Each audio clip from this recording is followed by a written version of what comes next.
Battalion 1944 was first announced way back in early 2016 with a Kickstarter campaign. The game promised a World War II experience that recaptured the core of the classic shooters of old, and it's being developed by Bulkhead Interactive, who are based in Derby, UK. The early access version of the game will cost $15 on Steam when it releases on February the 1st. If you like games like Enemy Territory, Day of Defeat and the Call of Duty titles, COD 4 and COD 2 in particular, or even the most recent Call of Duty, then there is a very good chance that you're going to like Battalion 1944. It's very hard to get away from those comparisons, with the most recent COD game being based in World War II. I think you'll hear a lot of people compare the games, and even though Battalion is trying to push forward its competitive angle, its similarities to Call of Duty are impossible to avoid for a lot of people. That being said, Battalion 1944 aims to stand on its own 2 feet,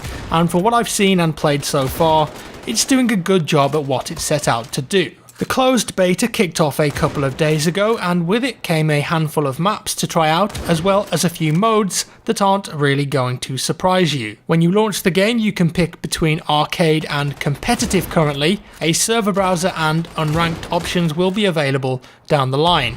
Arcade puts you into a playlist of Team Deathmatch, Capture the Flag and Domination. You can't pick which one you want to play right now, it just puts you into a playlist. I'd like to be able to pick, to be honest with you, which mode I want when the game fully releases. And then you've got the competitive game mode, which will require you to be at least rank 10 to play. Speaking of which, Wartide is Battalion's competitive game mode, and at its core, it's search and destroy, but it's got a twist in the form of an economy of sorts. If you play CSGO for instance, you'll know that each round you need to buy your weapons, armor and grenades. If you keep spending a lot of money but your team keeps losing, then you'll end up with no money and as such poor weapons. Wartide doesn't have a monetary system, so to speak, but instead a card system. When you start a game, your team has a certain amount of class tokens, 3 of each, and then 8 tokens for both types of grenades, high explosive and smoke. Say I take the marksman class, that will reduce my team's class tokens by 1 down to 2. If we keep using them and dying, that means that we'll have 0 tokens left to spawn as a marksman anymore, leaving us at a disadvantage. However, there are ways of gaining them back. When you die, you drop a token above your body. If your teammate picks up the token upon your death, you'll then regain that class token and it will be put back into the team's pool. The same can be said for enemies' tokens. Say you kill the enemy marksman, if you can get his token, not only do you add another token to your team's pool, but you also deny the enemy team from regaining it. Now, the only class that doesn't require a token is the default class. This class has unlimited usages and as such doesn't drop a token on death. The idea is that a team needs to really balance what classes they're using during each round, depending on what their economy is looking like. Just to be clear, these tokens don't impact the ability to pick up a weapon off the ground. Say that you're playing as a marksman and you want to pick up a rifleman's kit after you killed them, you can still do that, but it's not going to carry over between rounds. This game at its core is a 5 versus 5 game, but according to their Kickstarter, the devs do aim to give players admin control over their own servers, which would enable server admins to decide if they want to play, say, 5v5 domination or 16-player free-for-all. Being able to control how you run your servers to that extent is something that a lot of players want from modern games, but it always seems to be an afterthought these days. With older games, it was just always present, that's how it was, so it's a good thing for the longevity of this game. That being said, Joe Brammer, the studio head, has said that while you can alter player counts, point allocations and scoring objectives, anything beyond that will more likely need to be a mod. Also, you won't be able to modify the Wartide game mode at all, for reasons I'll get into shortly. So what about that mod support then? Well, in a recent PC Gamer interview, Joe Brammer said that he came from the modding scene when he was much younger, and he wants Battalion to offer a platform for other people to be able to create something amazing. He suggested adding a new faction like the Gurkhas, or a new competitive map perhaps. What this does do is open up the possibilities for the game immensely. Having mod support means the community can make all sorts of tweaks to the game, from brand new user created maps to competitive mods. Not that it needs one, as that's the focus of the game anyway, but you get the point. Pro mod in Call of Duty 4 was extremely successful, and this game mirrors it a lot. A lot of the most popular Counter-Strike maps started life as community made maps, and most of them exist in the game even today. For a video game to be a competitive game, I think there are a few things that absolutely need to be in the game, in my opinion. They aren't a requirement, as plenty of games do it without them, but from my perspective there are a few things that you need.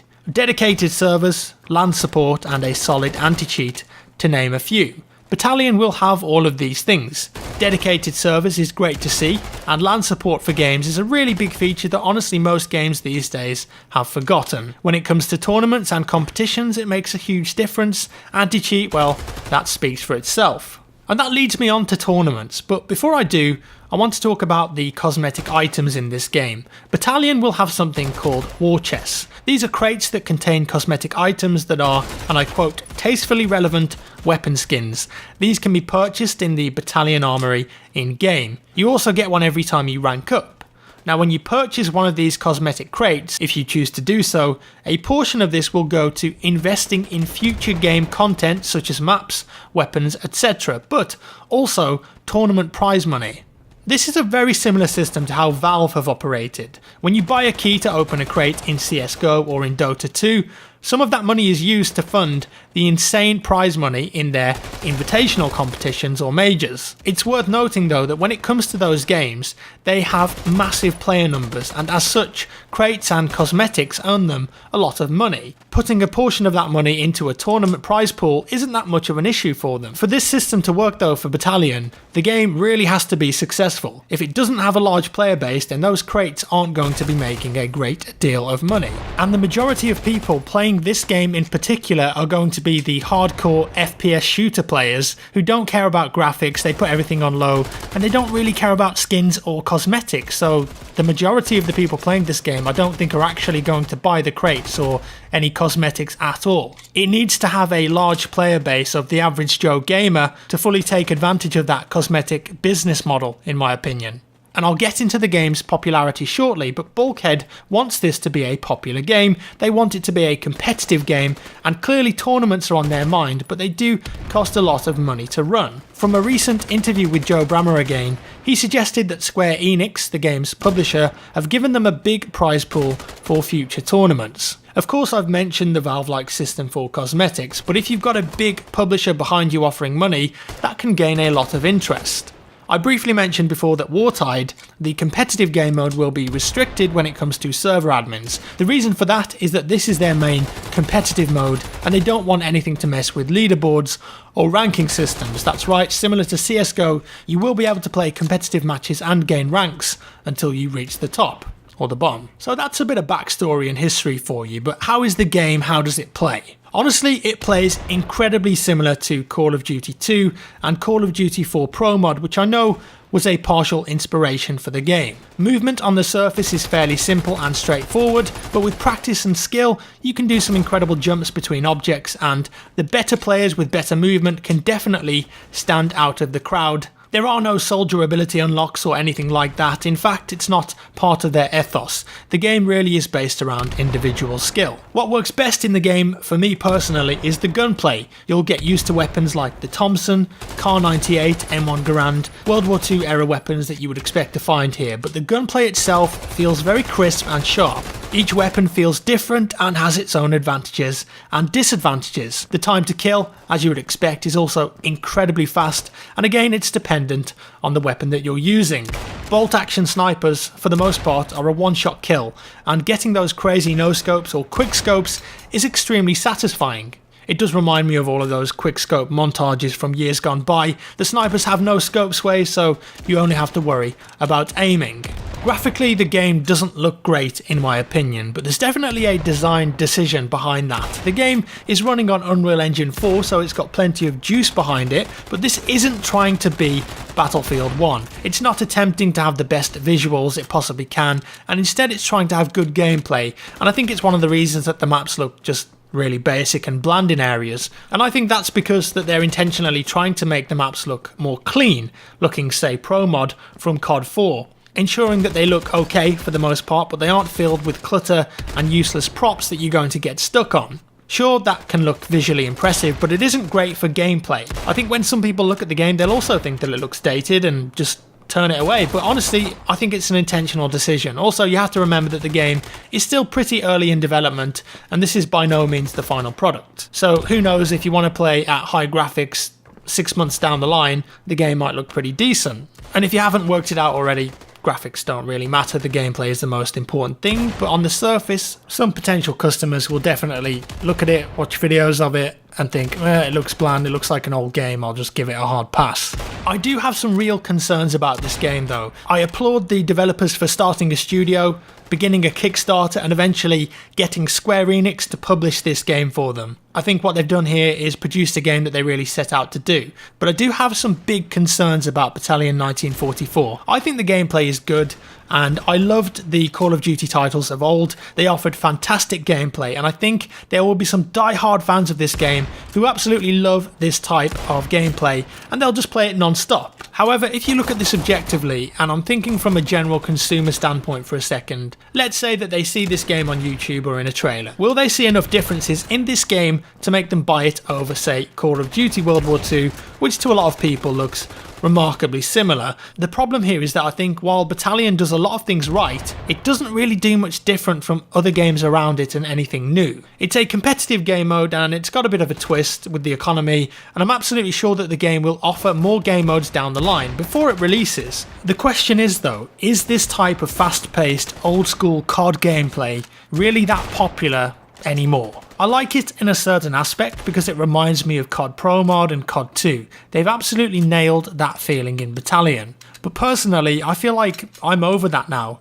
I've been there and I've done that in games 10 years ago. Nowadays, I don't enjoy being killed by someone dolphin diving or spraying at me with a Tommy gun whilst they fly through the air from a big jump off a wall. You can do that in this game, and if you play it, it's going to happen a lot. That's the nature of a fast-paced shooter like Battalion. You should know what you're getting into, and if people can do that to gain an advantage and kill you rather than you killing them, they're going to do it. But from my perspective, and from what I've learned being involved in the games industry, the majority of PC shooter fans nowadays are enjoying the slower, more tactical games, and they've left those arcadey arena games behind. I love that the shooter market has evolved and changed into different experiences. And let me say this, a game doesn't need to sell 1 million copies to be successful, nor does it need 100,000 players every day. Success is relative. If the game is good, and it certainly seems to be to me, and the player base who play it are happy, then it doesn't need to compete with other games.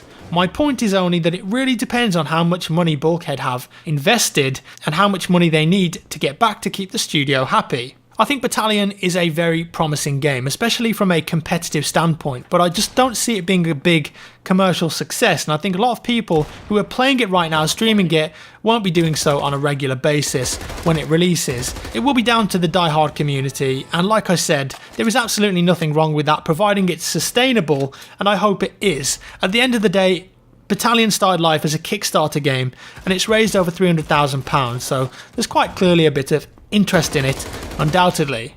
It somewhat reminds me of another game, Quake Champions. They're a very well made game, and Quake has always had a great community, and while I don't know the actual player numbers of the game, I suspect that it isn't massively big, but it doesn't have to be. It's a great game, and providing the community are enjoying the game, and Bethesda in this case keep updating it without the concern for money, as it's a free to play game, then I see no problem. Battalion 1944 is still very early in development, but the closed beta this weekend is the first time that the masses have got to experience the game outside of closed off tests and events. It's then due to hit early access on 1st of February. If you're longing to play a multiplayer first-person shooter that reminds you of COD 2 and COD 4 Pro Mod, give it a shot. It's only $15 and you'll help support a new and upcoming developer. And that's all for today, guys. I hope you enjoyed this look at Battalion 1944. Let me know your thoughts down in the comments below. If you liked the video, give it a like. If you didn't, dislike. Subscribe if you want to see more, and I'll see you in the next one.